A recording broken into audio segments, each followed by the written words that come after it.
with that, let us begin with the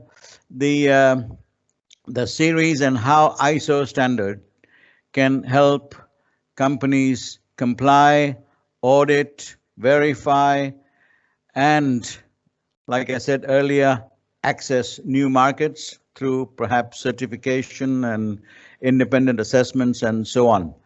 So my presentation is based on 12 steps, and each of the steps is relevant, and I will go through them starting with the first step, which is to select the relevant international standard. The ISO provides multiple standards, and each of these standards can help you comply with one GDPR, data privacy, data security, cybersecurity issue. For example, one of the most important things, and that's towards the end of the GDPR implementation, and that is compliance documentation, or document your compliance. These two are different areas. You start with your compliance documentation, and you do that in such a way that ultimately you are also able to use those processes to document your compliance.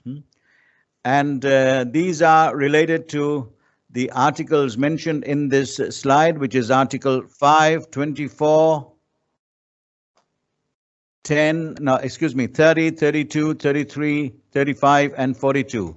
These are all GDPR compliance articles related to documentation.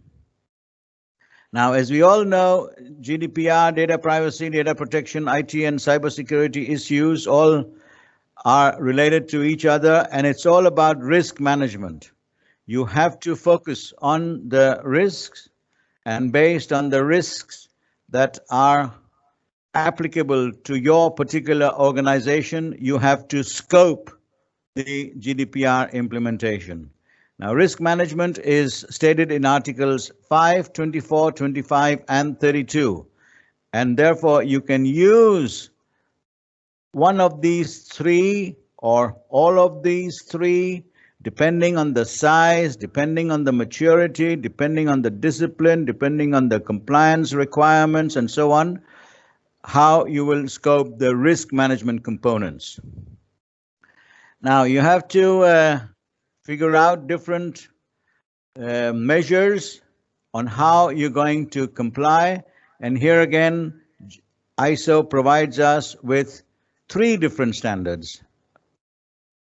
DPIA has its own standard in ISO. So if you want to focus, if your organization has a lot of new services, new products, new procedures, you're going to update your IT platform, or you're going to update your IT systems and so on, perhaps you need to complete a DPIA, a data protection impact assessment, and there you have a known ISO standard. And the same thing goes by privacy by design and default, Article 25, a very complex issue because it says that you have to be compliant by design. And in case there is an issue, it has to go into the default mode, and therefore you have to address, perhaps even do a DPIA in the default mode to get back into the privacy by design mode. And here again, there are certain ISO standards. So step one, if you want to base it on a roadmap and a framework done by the ISO standards, you have to choose and select one or more of those ISO standards on slide 1 or step 1. Now, step 2, here we are talking about availability, integrity, and confidentiality, or CIA, which is confidentiality, integrity, and availability of the data and the information as a key cornerstone in implementing your GDPR, data privacy, data protection, IT, and cybersecurity issues. Now, You cannot start with all of these components mentioned on step 2 at one time. You can start with your security policy and end with total compliance, which is the 11th item on this slide. And you can go counterclockwise to the organization, to the asset management, to the HR security, and so on. However, you cannot do everything at once. Therefore, we always suggest that you address the key vulnerabilities of these different processes. Identify the key vulnerabilities so that you can decide which of the confidentiality, integrity, and availability component is most applicable. For example, on Chapter 9 or Section 9, which is the Information Security Incident Management. Perhaps you have reached your maturity level so much that you can talk about these areas like information security or business continuity, documenting compliance, and so on. So step 2 is to go through all of these ISO 27001 components and figure out how you're going to take care of it, scope it so that you can choose a few of these items, and then when they are complete, you can take the next 3 and so on. Step 3, relate the ISO to the information security issues by figuring out how you're going to use the standards, the components, so that you can continue your compliance activity step by step. So first you figure out what is the context. Then about leadership, about planning, about support, about the operations, on the performance, and of course the most important is the continuous improvement. And you can go through this plan, which is part of our recommendations in the GDPR Foundation seminar, where we go through each of these components and figure out how you're going to take care of it.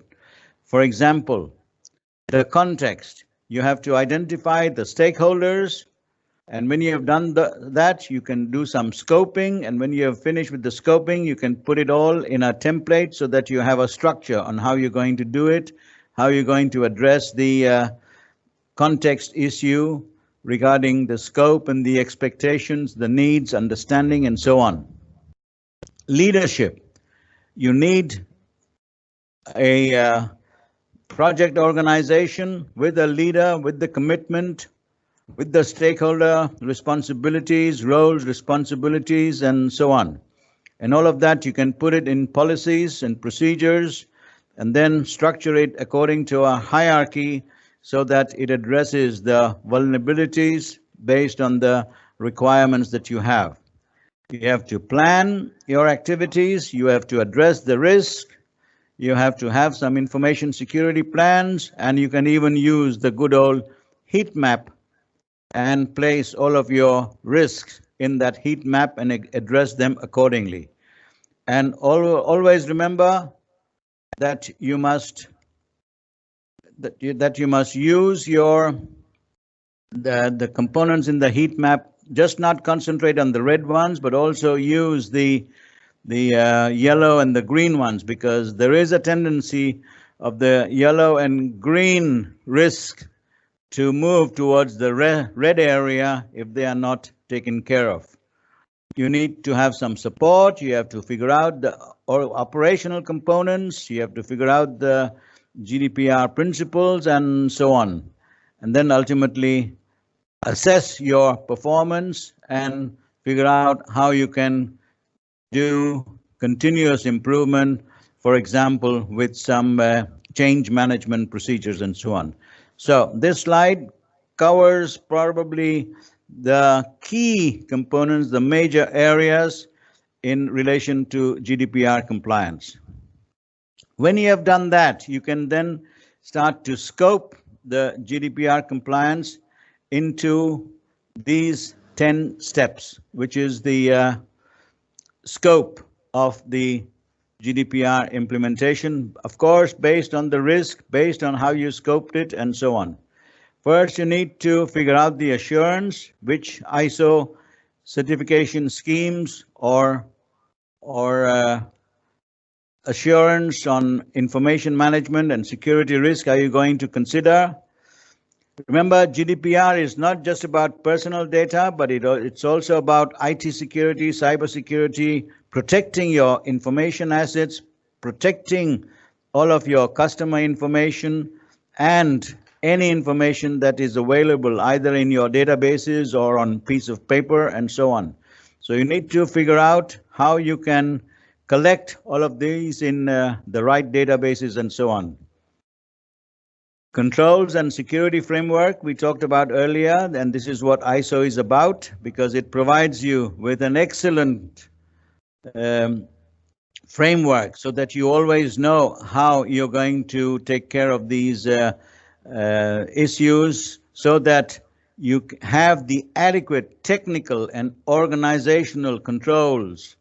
And of course, we want to mitigate risk, but mitigate them in such a way that ultimately it will provide you with some risk intelligence so that you can improve the people, the processes, and the technology by having the education, training, and awareness, having effective procedures, and so on.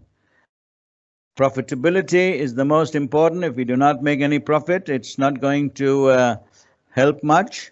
Therefore, make sure that you also use the profitability component.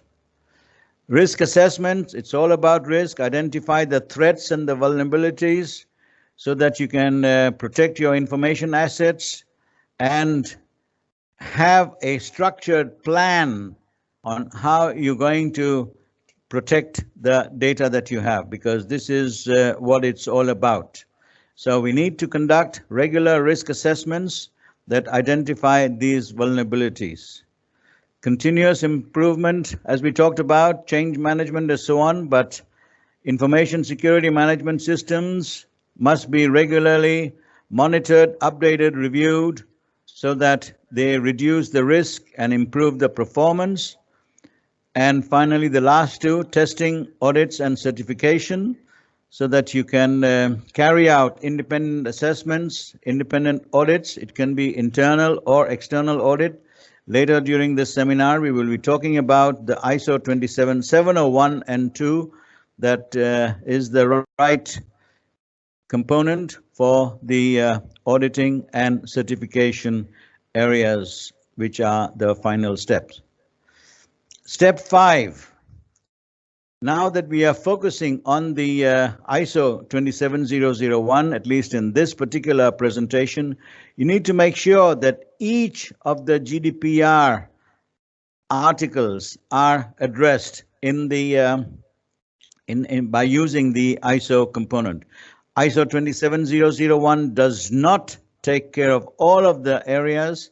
In the first slide, we discussed the multiple ISO standards that comply to 1 or 2 or 3 or perhaps even more GDPR articles, but you have to go through them step by step. And if you are an organization, let's say less than 500 people, you can use this presentation to make sure that you have all of these areas that are covered. So in the comparison for the standards for GDPR compliance to ISO, you can divide it into what is the purpose. The purpose is to protect the data, and what ISO can give you is to define, implement, maintain, and improve the ISMS, the Information Security Management System. Scoping is very important. We have been to multiple organizations that thought that they were finished with their GDPR compliance, only to figure out that, for example, that the data processing agreements were in a very bad shape, was completely out of reach, And the reason for this issue was they had forgotten to scope the data protection agreements. They used a standard agreement, or they used an agreement that was perhaps too complicated, or whatever the reasons. There are multiple reasons for non-compliance of the DPA component, but scoping is most important, and you can use the ISO standards to scope so that you are in GDPR compliance. Safety measures. GDPR requires that it is based on the impact on the rights of the data subjects, so that any breach or theft or damage to their personal data is taken care of accordingly. And that means that you have to find the ISO 27001 component, which is based on the importance of the information management in the organization. And you compare the two and figure out how you're going to take care of it. The same thing applies for legitimacy, correctness, transparency, accountability, and so on. You figure out what is the GDPR requirement and how can ISO 27001 address that component. Purpose limitation, the same thing. In GDPR, it requires that the data is collected, specified, explicit, legal and legitimate purposes, and processed only for those areas, and so on. ISO is not limited because it has no constraints. It takes care of most of the components. However, you need to address only those areas that you need to comply with based on the GDPR articles that we talked about in the first slide. Data minimization, you just cannot keep and store and ask for all of the data. You need to have a purpose. You need to have a reason for getting this data, depending on what that data is about. And you have to address the GDPR component accordingly. However, when it comes to ISO 27001, it does not have any constraints, and so on. So that was step number 5. Let's go to the step number 6 that we talked about earlier in slide 3, which was the confidentiality, integrity, and availability component, because this is one of the important areas, and you need to make sure that they are addressed accordingly. And let us then go to the next one. So when you have done so far, so based on slide number 3, that was counterclockwise, now we're going clockwise so that you can have the right insurance. It's more than just the personal data. It is the control and the security roadmap and the framework. You address the people, continuous improvement and testing, audit and certification, and so on, so that you have gone through all of these areas and all of the 6 steps so far, so that you are able to monitor all of these 9 areas. Because monitoring is important, because based on the monitoring and testing, you will find the areas that are vulnerable and you can address them accordingly.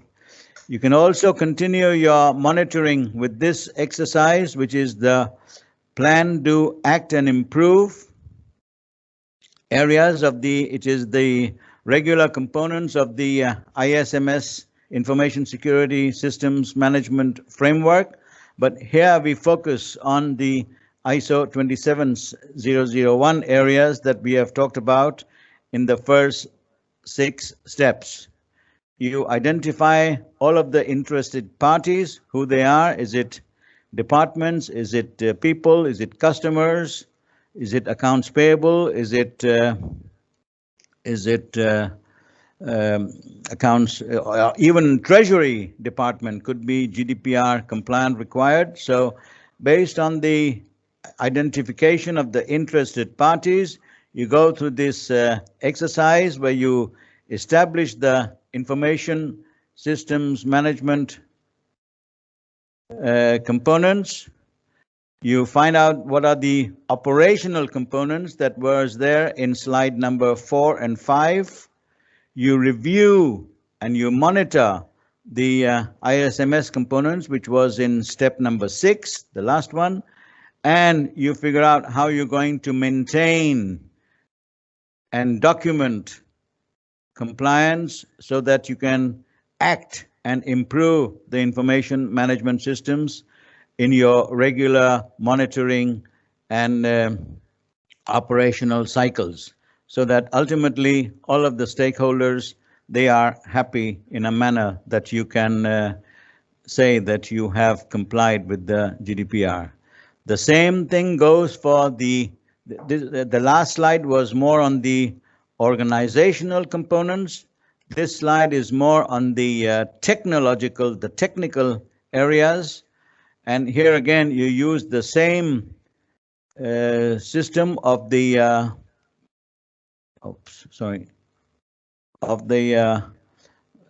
plan, do, act, and improve. So here again, you figure out the interested parties, and you figure out how you're going to go through this exercise, where the yellow components is the engine room, your systems, your processes, your procedures, so that based on the management responsibility and the areas for and the areas for GDPR compliance, you are able to go through this procedure regarding all of your technical issues, so that you can always say that you are in compliance with the technical measures that you have taken in order to comply. Step number 8, you identify the GDPR modules.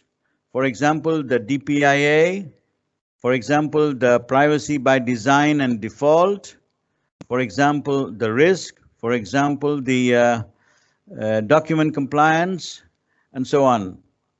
And here on this slide, we have identified the steps you need to take in order to make sure that your data protection impact assessment is in order. As we mentioned in slide number 1, the ISO 29134 provides you with the guidelines for how you will conduct a data protection impact assessment. And in this particular slide, the goal is to avoid a data breach. Now, you can use the DPIA for many different reasons. If you are going to implement a new product, if you're going to upgrade your system, if you're going to get a new IT platform, and many other areas. But the process remains the same, just with a few exceptions that may be very different for example, privacy by design and default, or your risk management, or your document, how you're going to document compliance. So with the DPIA process, you identify, you analyze, you evaluate, you consult, and you communicate the plan on which you're going to address the particular privacy impact, so that you are able to process the personal data, the personal information, in a manner whereby you avoid a data breach, for example, which is the steps based on this line on this slide. Always remember that your framework is based on the general risk management framework of the organization. We talked about it in slide 1 and slide 2 and slide 3. And in all of our training activities, we always tell all of our participants that you must have a roadmap and a framework. We provide with some standard roadmaps and frameworks. However, it's best that you take the guidance and customize or develop your own roadmap and framework, because that will help you in the long run. There are certain areas, there are certain functions. For example, the data controller who needs to be a central person that identifies the control measures that are required. And in this particular data protection impact assessment, you focus on the issues that the data controller identifies so that you can use those areas of concern and figure out how you're going to solve it. For example, it could be some high-risk activities, and it could be, for example, large sensitive data, large amounts of sensitive data that is considered to be a high risk. And that could be, for example, valid for healthcare companies or insurance companies or financial institutions and so on. So whatever your trade is, you need to figure out the high-risk activities or projects that you have. What are the large amount of sensitive data, and how you're going to take care of it depending on the trade or organization that you are in. Extensive profiling, for example, is also can be an issue for many companies. And as soon as 5G, big data, Internet of Things, all of these different new components that are just around the corner, many of them are already here, but with the implementation of 5G, the world is going to change drastically, and therefore you can already now figure out how you're going to address it instead of waiting at that time, and that may be perhaps too late. Again, depending on how you are going to use profiling, because you have a lot of data available in your CRM systems, in your different websites, and depending on the system that you are using, you get huge amount of data that you need to structure so that you can improve the performance that you have.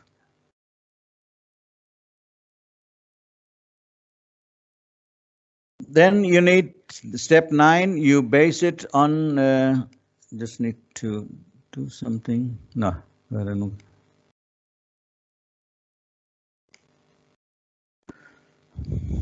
Excuse me. So back to the presentation, step number 9, prepare a GDPR compliance plan. So far we have gone through the different 8 steps where you are making the organization compliance or the technical compliance based on the steps. Now you need to put all of these in one basket and prepare a comprehensive GDPR compliance plan. And here are 3 different areas. We have decided that we will place it, we will base the program on the ISO 27001, which was the accepted information or data security framework.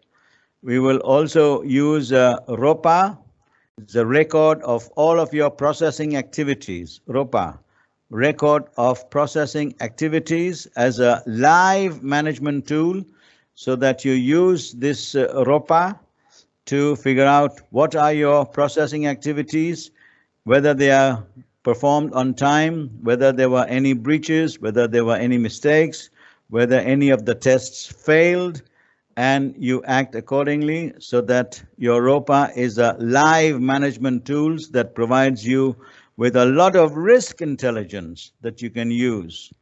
You embed your data privacy into operations. For example, your privacy controls that are identified in your policies and your procedures. Don't forget training and awareness. It is unbelievable that so many organizations do not focus on the training and awareness component, because as we all aware, especially now with the COVID and Corona situation, it is the people where the issues of lack of training and lack of awareness on, for example, IT and cybersecurity issues is a problem, and creates multiple breaches throughout various departments of the organization. Periodic testing for compliance and control evidence. If you cannot provide evidence, if you cannot provide documentation, that just means that you have not done it. Therefore, even though you are doing your periodic testing, you need to make sure that you have the documentation, you have the evidence. Subject access requests and complaints is a huge problem with GDPR.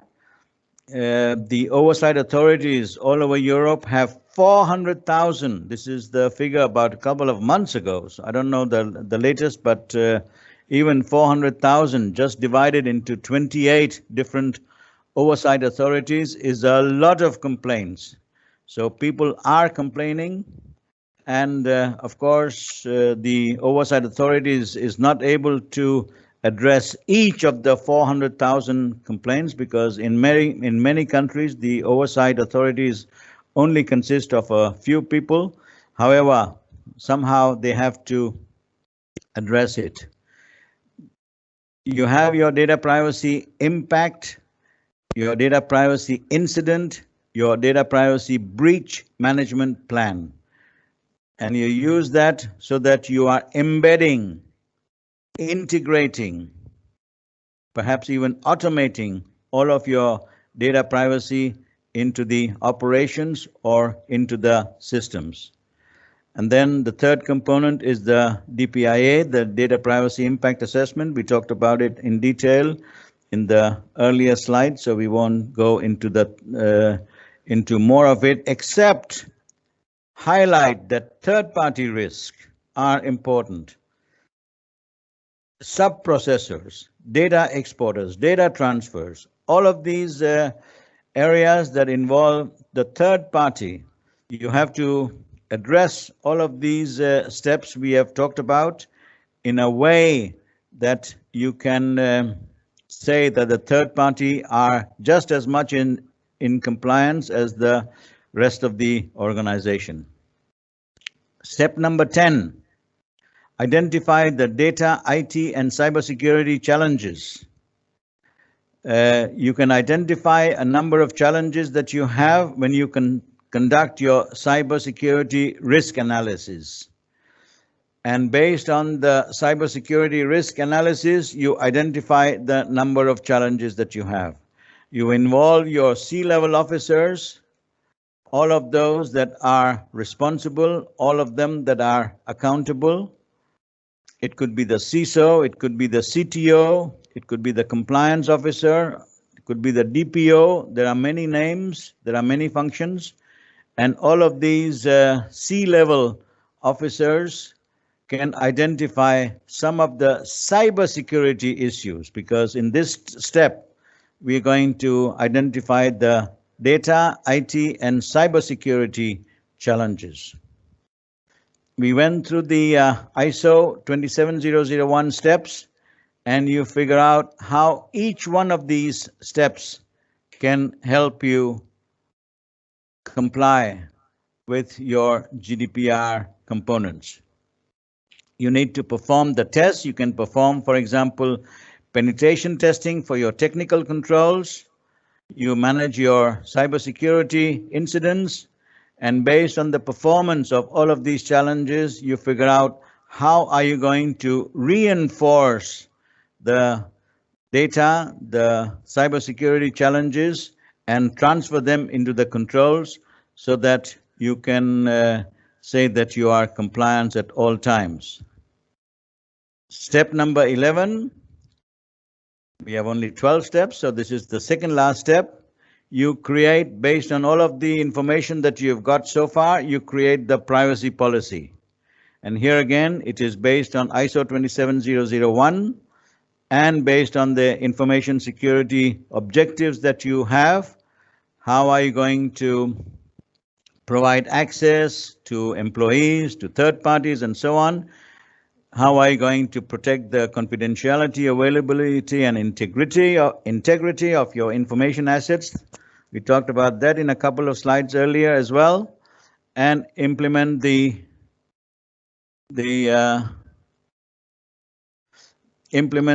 annual information security awareness training, and based on the performance, based on the comments of your annual or maybe biannual, or maybe even monthly small training and awareness sessions, you get some feedback from the employees, and you can use that feedback to update your privacy policy. Support from top management is important. The stakeholder involvement, the stakeholder commitment is an important area, so that all of the policies are approved by the CEO or the CTO. But in any way, in all situations, the information security compliance areas are also reviewed and approved by the board, which is part of the GDPR requirements. And remember, the board of directors can now be personally responsible for cybersecurity breaches. Personally responsible. Of course, you can have insurances to cover these areas. However, there is a lot of reputation involved if a board member is involved in non-compliance in relationship with a security breach. Responsibilities to the data owners, the data users, internal audit, and any other stakeholders. What are their responsibilities? What are their accountabilities component? That is also in the privacy policy, and so on and so on. So it depends on the culture of the organization. Some organizations have detailed privacy policies, procedures. Some organizations just have a couple of them, but all of the employees that are responsible are aware of these. And always remember that the policies must be regularly updated. And regularly means that it is reviewed at least once a year, but regularly updated, so that all of the comments that you get from the organization, from employees, from managers, and so on, is used to update them. And finally, the last step, which is to demonstrate compliance. Here again, there must be evidence from the board of directors for their engagement in privacy implementation, that is written in article number 5 of GDPR. And we still see that there is a lot of places where the evidence is not clear, not documented, because the board needs to approve, for example, the privacy program. And the privacy program also includes the cybersecurity areas, because as I mentioned earlier, board or the senior management, upper management can be personally responsible for non-compliance. Board agendas must reflect the minutes covering the GDPR issues, privacy reports, action plans, project stakeholders, budgets, approvals, disapprovals, documentation on why it was approved or why it was not approved. This is all important. And of course, you can also have the roles and responsibilities of the core teams, the experts, and all of the other internal functions that are dealing with any type of personal data. And personal data in GDPR also includes IT and cybersecurity and other privacy areas. So these were the 12 steps that you need to go through, and when you are done with that, you are in good shape to be able to say that we can demonstrate compliance, so that it reflects the GDPR articles that we talked about in slide 1. So this was the 12 steps. Keep your questions coming, and please write them in the on the chat box, or as we go along, you can also raise your hand, and we will respond to that. So thank you very much. I will now pass it over to Anand for his presentation. Anand, welcome. Please unmute your mic. Yeah. And yes. Go ahead, Anand. You can upload your presentation as well. On the way. Let me just